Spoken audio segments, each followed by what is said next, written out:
Good morning, I am a UAP student and this video will contain our laboratory exam which is we have to call Simple Admin Student Management CRUD System using also our Laravel.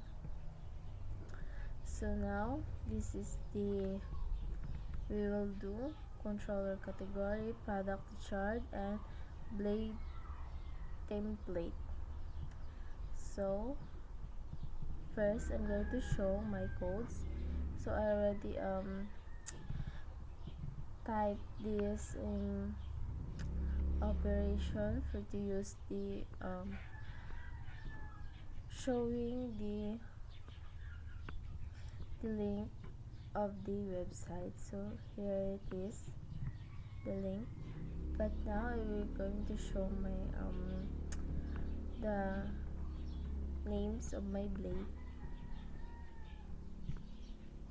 So ayan po. And then the controller also, sir, I already changed. Dinagdag ko po yung aking apelyido using your format that you provide to us. Now we're going to the website. We also have this our database which we're going to use para po makita kung ano po yung nagawa natin sa ating website. So ito na po yung yung ating website. We have the category. We have to enter the name of the category here, then click submit. We have also the products. We show and provide some actions here to update or edit, and we also have the delete icon here.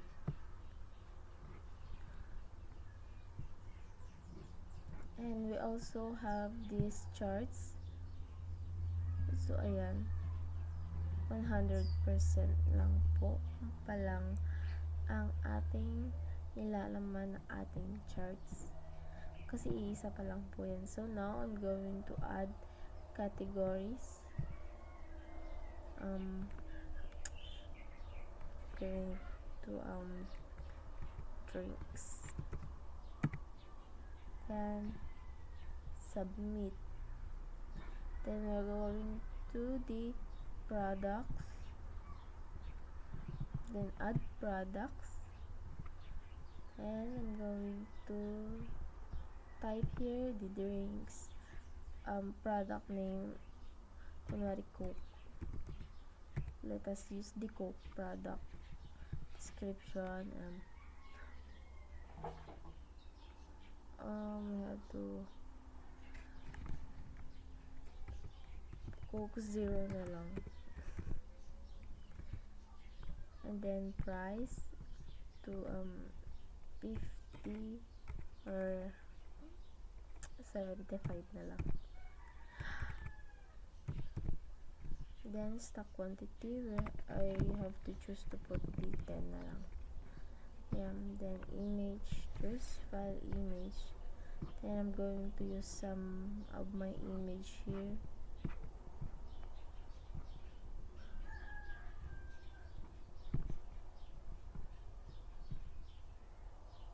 So yun na lang, picture na lang ng UAP muna, sir. Kasi hindi na po ako napag-download. Then submit. So yan, mag-show na po dito at magpapakita na kung ano po yung ating naidagdag na product. And now we're going to try to the update and the delete option.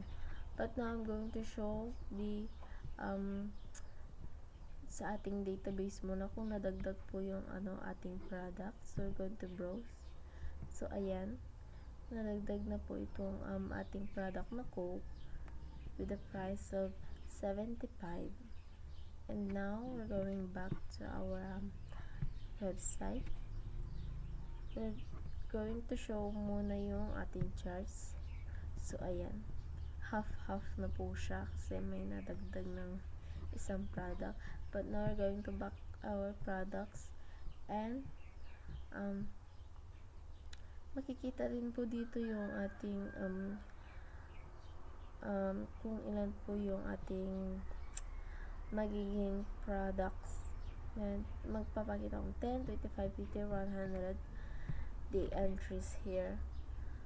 So now we're going to the na po, update and delete. So now I'm going to try to update this one, this snacks.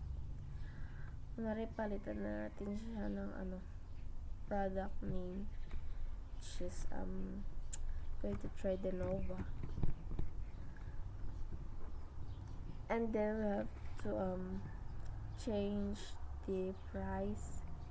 Kunwari bumaba na siya, is 22, then stock is 100.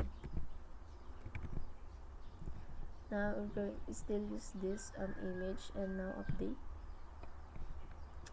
So ayan, naging updated na po yung ating category here, which is the name, the price, and the stock. And now we're going to try to delete it. But now I'm going to use this Coke Zero, trying to delete. Then do you want to delete the product Coke? Then click delete. And it's yes, already deleted na din. Then now we're going to back in our database, and now we're going to click the browse. Titignan po natin dito kung na-delete at na-update na po natin yung product na ating inedit. And now it's here na po, na-delete na po yung Coke Zero, and now napalitan na po ng Nova ang product name kanina. So now